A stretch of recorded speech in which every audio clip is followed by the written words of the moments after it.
Hello good morning student.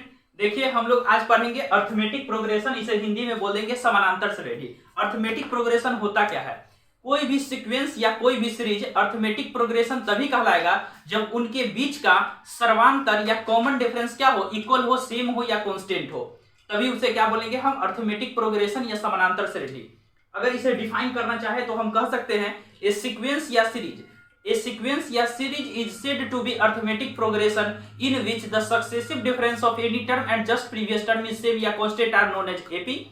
Okay, तो चलिए इसको शुरुआत करते हैं इसका डेफिनेशन से, फिर हम बताते हैं सीक्वेंस होता क्या है और सीरीज क्या होता है। तो चलिए हम डेफिनेशन से पहले शुरुआत करते हैं। ए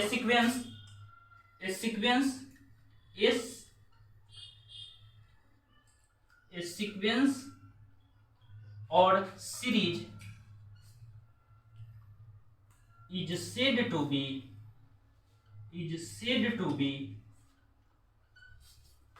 arithmetic progression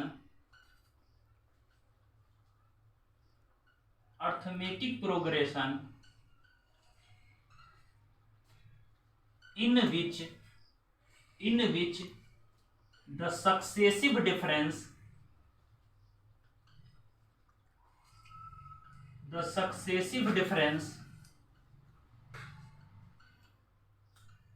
difference of any term and in which the successive difference of any term किसी भी term and just previous term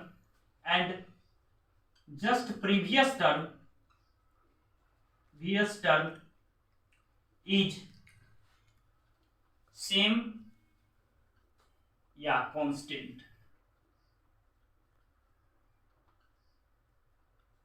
same या constant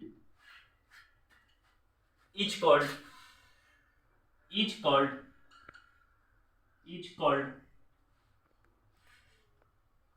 arithmetic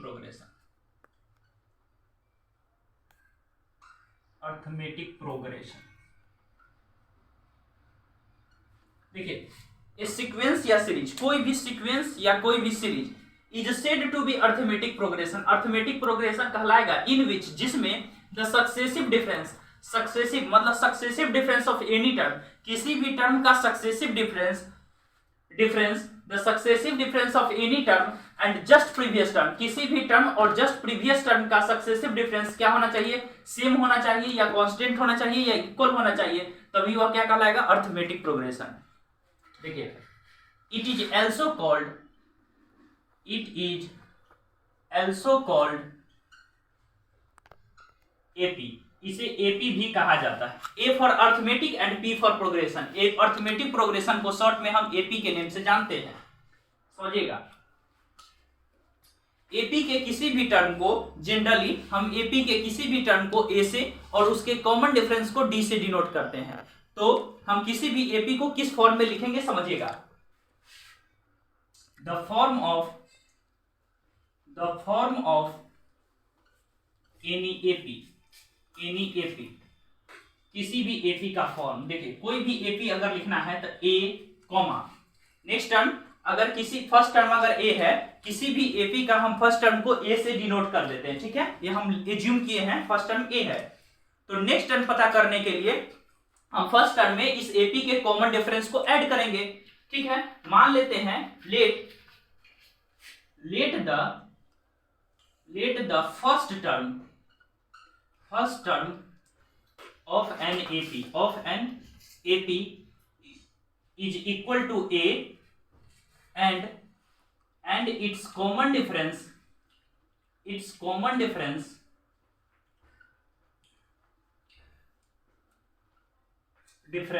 is equal to D, then the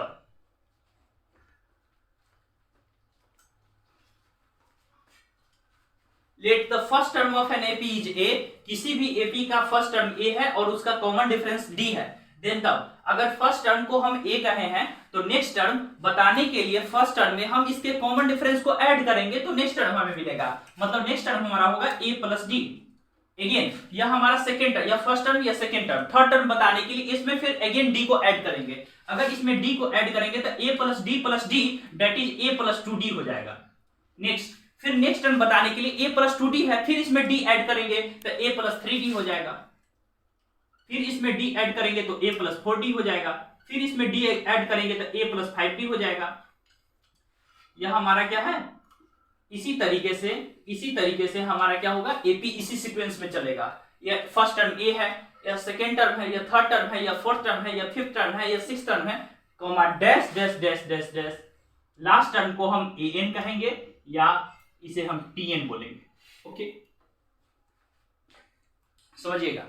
first term है, इसे हम T1 कर सकते हैं, term number first, इसे T1 कर सकते हैं या इसे एक और नाम से जान सकते हैं A1, इसे T1 या A1 कहेंगे। ओके, यह हमारा जो है इसे बोलेंगे T2 या इसे हम बोलेंगे A2, इसे हम बोलेंगे T3 term number 3, term third term, या इसे A3 भी हम कहेंगे, इसे T4 या A4 बोलेंगे।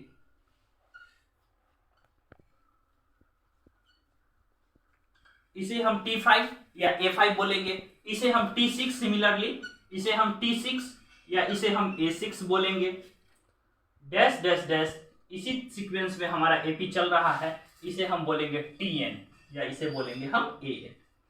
Tn या An, किसी भी एपी के लास्ट टर्म को An या Tn कहा जाता है। समझिएगा, अगर इस तरीके से किसी भी एपी को लिख दिया जाए, ये जो फॉर्मेट है, यह लिखने का जो यह हमारा मेथड है, यह तरीका है, यह इन सीक्वेंस फॉर्म या सीक्वेंस फॉर्म कहलाएगा। इन सीक्वेंस फॉर्म या किस फॉर्म में लिखे हैं, अगर एपी के हर एक टर्म को कॉमा करके, कॉमा दे देकर अगर लिख दिया जाए तो यह सीक्वेंस फॉर्म कहलाता है। इन द सीक्वेंस फॉर्म में यह हमारा एपी लिखा गया है। नेक्स्ट समझिएगा, यह हमारा जो लिखा गया एपी है, यह सीक्वेंस फॉर्म में। ओके, अच्छा, मान लीजिए इसको लिखने का एक दूसरा तरीका हमारे पास है, जो कि इस प्रकार है। अगर फर्स्ट टर्म ए है, ओके, तो नेक्स्ट टर्म हम बताने के लिए क्या करेंगे, फर्स्ट टर्म में इसके कॉमन डिफरेंस को ऐड करेंगे। तो फर्स्ट टर्म अगर ए है तो सेकेंड टर्म हमारा क्या होगा, ए प्लस डी, ठीक है। तो नेक्स्ट टर्म हमारा होगा ए प्लस डी, बीच में हम कॉमा नहीं देकर प्लस अगर लिखते हैं और नेक्स्ट टर्म लिख दिए ए प्लस डी, ये हमारा नेक्स्ट टर्म है, सेकेंड टर्म। फिर अगेन नेक्स्ट टर्म लिखने के लिए a प्लस डी में, मतलब सेकेंड टर्म में हम फिर अगेन कॉमन डिफरेंस को ऐड करेंगे तो थर्ड टर्म मिलेगा। थर्ड टर्म हमारा इसमें d जोड़ना पड़ेगा, d जोड़ेंगे तो a प्लस 2d हो जाएगा। Next term a plus 3d, similarly हम d जोड़ते जाएंगे, प्लस डैश डैश डैश, यही प्रक्रिया आगे जारी रहेगी। कहां तक, इसके लास्ट टर्म को हम क्या बोलेंगे, a। अगर हर एक टर्म के बीच में अगर प्लस का साइन हो तो वह सीरीज फॉर्म कहलाता है, और हर एक टर्म के बीच में अगर कॉमा लगाकर लिखा जाए तो वह सीक्वेंस फॉर्म कहलाता है। समझिएगा, यह एपी का हमारा क्या है, फर्स्ट टर्म है, इसे हम T1 या A1 बोलेंगे। यह हमारा एपी का सेकेंड टर्म है, इसे T2 या A2 बोलेंगे। यह एपी का हमारा थर्ड टर्म है, इसे T3 या हम A3 बोलेंगे। यह एपी का हमारा फोर्थ टर्म है, इसे T4 या A4 हम बोलेंगे। ओके, आगे डैश डैश डैश, इसे लास्ट टर्म को हम एपी का किसी भी लास्ट टर्म को हम Tn या इसे हम बोलेंगे An। इस तरीके से किसी भी एपी को लिखने का तरीका, यह तरीका क्या है, यह तरीका या प्रक्रिया या प्रोसेस क्या कहलाएगा, in series form. Series form, अगर एपी के हर एक टर्म के बीच में कॉमा के रूप में अगर लिख दिया जाए, कॉमा दे देकर अगर हर एक टर्म को लिखेंगे तो इन सीक्वेंस फॉर्म, जोड़ का साइन दे देकर, प्लस का साइन दे देकर अगर लिखा जाए तो वह सीरीज फॉर्म कहलाता है। यह हमारा एपी को लिखने का क्या है, तरीका है। नेक्स्ट चीज, एक चीज गौर करने वाली बात यह है कि एपी का कोई भी टर्म हो, सोचिएगा, एपी का कोई भी टर्म हो, next the general term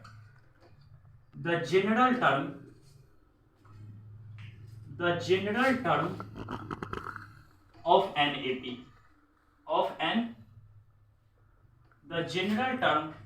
AP, किसी भी एपी का जनरल टर्म को हम Tn या An से डिनोट करते हैं। किसी भी एपी के जनरल टर्म को हम Tn या An से डिनोट करेंगे। देखिए, एपी का जनरल टर्म, लास्ट टर्म अगर Tn है, अगर मान लीजिए किसी भी एपी के फर्स्ट टर्म को अगर लिखना है, डेट इज ए की वैल्यू बतानी है तो ए को हम लिख सकते हैं कैसे, ए के बारे में हम कह सकते हैं ए प्लस 1 माइनस 1 इंटू डी।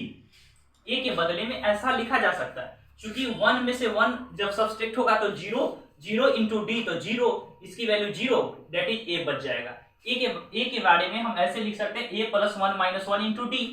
अच्छा ठीक है, नेक्स्ट टर्म हमारा ए प्लस डी है, एपी का सेकेंड टर्म ए प्लस डी है। अगर इसके बारे में लिखना हो तो ये हमारा सेकेंड टर्म है, इसके बारे में हम लिख सकते हैं 2 माइनस 1 इंटू डी। 2 में से 1 घटेगा तो 1 डी, ठीक है, बिल्कुल राइट है। अगर इसका थर्ड टर्म लिखना हो, थर्ड टर्म होता है एपी का क्या, ए प्लस 2डी।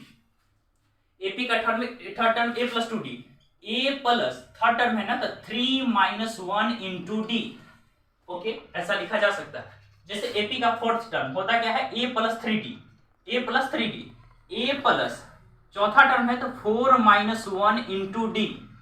ओके, बिल्कुल राइट है। इसी तरीके से एपी का अगर फिफ्थ टर्म है, जैवा टर्म, एक चीज गौर करने वाली बात है, अगर यह फोर्थ टर्म है तो उससे एक कम डी। जैसे यह हमारा थर्ड टर्म है तो इसमें 2 ही डी, यह हमारा फोर्थ टर्म है तो इसमें 3 है डी। जैसे ये हमारा एपी का फिफ्थ टर्म हम लिखने जा रहे हैं, इसमें ए तो कंफर्म है, सारे में ए होगा, भले ही वह फर्स्ट टर्म हो, वह सेकेंड टर्म हो, वह थर्ड टर्म हो, या फोर्थ टर्म हो, या फिफ्थ टर्म हो, कोई भी टर्म हो, उसमें ए तो रहेगा ही रहेगा। अगर जैवा टर्म हो उससे एक कम डी लिखा जाएगा। जैसे सेकेंड टर्म है तो इसमें 2 से 1 कम डी, मतलब 1 डी। ये थर्ड टर्म है तो 2 ही डी, फोर्थ टर्म है तो 3 डी, ये फिफ्थ टर्म है तो 4 ही डी। इसको हम लिख सकते हैं ए प्लस फिफ्थ टर्म है तो 5 माइनस 1 इंटू डी। जैवा टर्म उतना माइनस 1 इंटू डी। जैसे एपी का हम सिक्स्थ टर्म लिखने जा रहे हैं, सिक्स टर्म को ए प्लस 5डी बोलेंगे, तो हम क्या लिखेंगे, ए प्लस सिक्स्थ टर्म है तो 6 माइनस 1 इंटू डी। अगर मान लीजिए एपी का सेवेंथ टर्म लिखना हो, दैट इज ए प्लस 6डी, ए प्लस 6डी, इसे लिखेंगे ए प्लस सेवेंथ टर्म है तो 7 माइनस 1 इंटू डी। जैवा टर्म उससे एक कम डी, एपी के इस तरीके से एपी के टर्म को रिप्रेजेंट कर रहा है, ठीक है, कोमा डैश डैश डैश। आगे यही प्रक्रिया क्या रहेगी, जारी रहेगी। अगर इस तरीके से अगर एपी को लिखा जाए तो एपी के आखिरी टर्म को, दैट इज टीएन को, या टीएन या एन, एपी का लास्ट टर्म है या जनरल टर्म इसे कहा जाएगा। एपी के लास्ट टर्म को टीएन या एन कहेंगे। इसकी वैल्यू ए तो सब में कॉमन है, ए तो लिखा ही जाएगा। अच्छा, कैवा नंबर टर्म है, दूसरा, तीसरा, चौथा, जैवा टर्म हो उतना माइनस 1, तो ये एनवा टर्म है, तब ए प्लस एन माइनस 1 इंटू क्या होंगे, डी। यह general term of an AP है, किसी भी एपी का जनरल टर्म है। इस फॉर्मूला की मदद से हम किसी भी एपी के अगर फर्स्ट टर्म दिया रहे, कॉमन डिफरेंस की वैल्यू दिया रहे और लास्ट टर्म दिया रहे, तो इन की वैल्यू फाइंड कर सकते हैं। या यहां पर 3 चीज हमारे पास अननोन है, समझिएगा। हियर एन क्या है, एन या टीएन हमारा क्या है, last term of the AP, last term of an AP, किसी भी एपी का या लास्ट टर्म है, या इसे स्लैश या जनरल टर्म भी हम कह सकते हैं, GENE general term, GENERN general term of an AP का क्या है, जनरल टर्म। ओके, अच्छा, यहाँ इस फॉर्मूला में जो ए लिखा गया है यह क्या है, यह फर्स्ट टर्म है, यह first term of an AP, किसी भी एपी का यह फर्स्ट टर्म है। अच्छा, यहाँ पर एन जो लिखा गया वो क्या है, नंबर ऑफ टर्म है, नंबर ऑफ टर्म है। डी क्या है, डी हमारा कॉमन डिफरेंस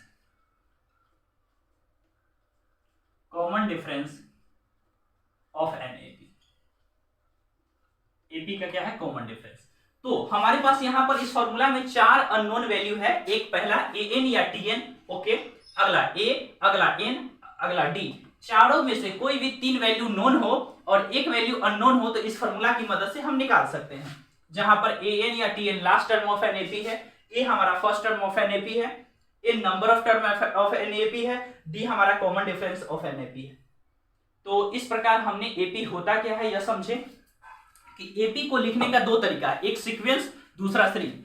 किसी भी सीक्वेंस और सीरीज में एपी लिखा जा सकता है। अगर सीक्वेंस में लिखना हो तो हर एक टर्म के बीच में कोमा लगाकर लिखेंगे, सीरीज में लिखना हो तो प्लस प्लस हर एक टर्म के बीच में लगाएंगे।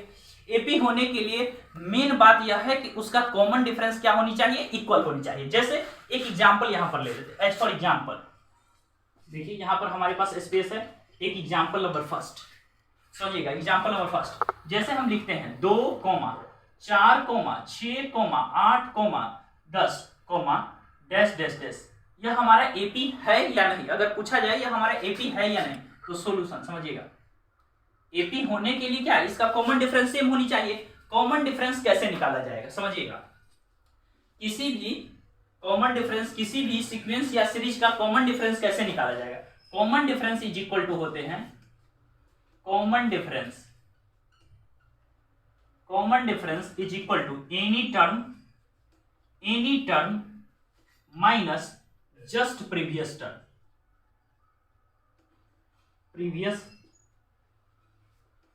कोई भी टर्म में से अगर उसके जस्ट पहले वाले टर्म को सब्सट्रैक्ट कर दे हैं तो जो रिजल्ट बनेगा वो हमारा कॉमन डिफरेंस कहलाएगा।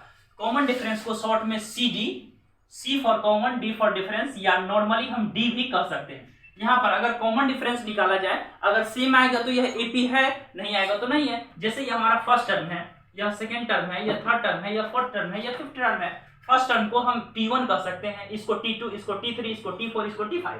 ओके, अच्छा, any term minus just previous term. अगर हम फर्स्ट टर्म लेते हैं तो उसमें से सब्ट्रैक्ट करने के लिए हमें प्रीवियस टर्म कुछ नहीं बचता है, इसलिए फर्स्ट टर्म हम नहीं लेंगे। फर्स्ट टर्म के अलावा सेकेंड टर्म हम ले सकते हैं। जैसे हम second term that is T1 की वैल्यू ले, T2 की वैल्यू ली 4 माइनस जस्ट प्रीवियस टर्म है 2, सब्ट्रैक्ट करने पर रिजल्ट बना 2। ओके, नेक्स्ट जैसे हम थर्ड टर्म ले लिए T3 minus second term T2, तब पर भी रिजल्ट हमारा मिला 2। अच्छा, या हम ले लेते हैं यहाँ पर फोर्थ टर्म की वैल्यू क्या है 8 माइनस थर्ड टर्म की वैल्यू है 6, सब्ट्रैक्ट करने पर रिजल्ट मिला 2। नेक्स्ट जैसे हम ले लिए फिफ्थ टर्म अगर लेते हैं उसकी वैल्यू है 10 माइनस फोर्थ टर्म, इसकी वैल्यू है 8, सब्ट्रैक्ट करने पर रिजल्ट बना 2। देखिए हर एक सिचुएशन में, हर एक कंडीशन में रिजल्ट क्या मिल रहा है हमको, सेम 2 ही मिल रहा है। इसकी कॉमन डिफरेंस क्या है, इक्वल है या कांस्टेंट है, क्या है, इक्वल है या क्या है, कांस्टेंट है या क्या कह सकते हैं, सेम है। So the given sequence are in AP, दिया गया सीक्वेंस इज इन एपी, क्या है, एपी है, इसलिए हम कहेंगे द दिया गया सीक्वेंस हमारा क्या है, एपी है। अगर कॉमन डिफरेंस सेम हो तो एपी होगा, नहीं सेम रहेगा तो एपी नहीं होगा। Thank you my dear student. इस प्रकार के वीडियो को देखने के लिए हमारे चैनल को सब्सक्राइब कर लीजिए और अपने फ्रेंड के साथ शेयर कीजिए। इससे आगे कंसेप्ट को हम नेक्स्ट वीडियो में सोल्व करेंगे। Thank you.